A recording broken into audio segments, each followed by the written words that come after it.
ng parola. Ma'am, ano po ang purpose ng parola na itong video? And sa tingin niyo po, ano yung mga dahilan kung bakit binabalik-balik ito ng Good morning sa inyo. Ang parola kasi ay also known as Racing Park.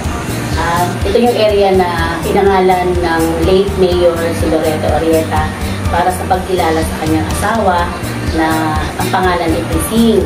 Ito ay naging watchtower kasi dito tinayo ang kanyon at kasi yung noong unang panahon ay maraming mga pirata, mga Muslim pirates, ang ginawa ng mga Pilipino ay naglagay ito ng kanyon para maging watchtower din para pag may dumating na mga Muslim pirates ay sila ay ang mga tao sa town ay ma-inform na may mga piratang parating.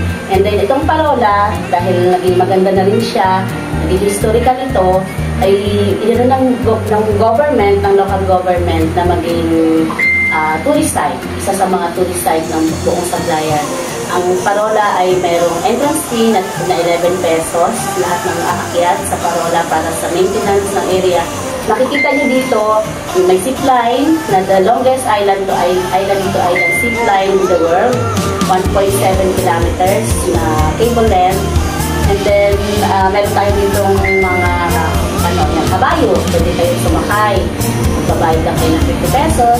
And then, meron tayo ditong ahas na pwede magpa-picture na additional attraction dito sa area. Maganda yung area kasi pag umakit kayo dito, makikita nyo yung kabuuan ng Sablayan. Kaya, niinganyo namin kayo na pumunta sa lugar na ito para ma-promote din natin ang area ng Sablayan. At marami pa tayong site. Isa lang ito sa mga area na pinupuntahan ng mga bisita natin. Bye guys! Thank you for watching!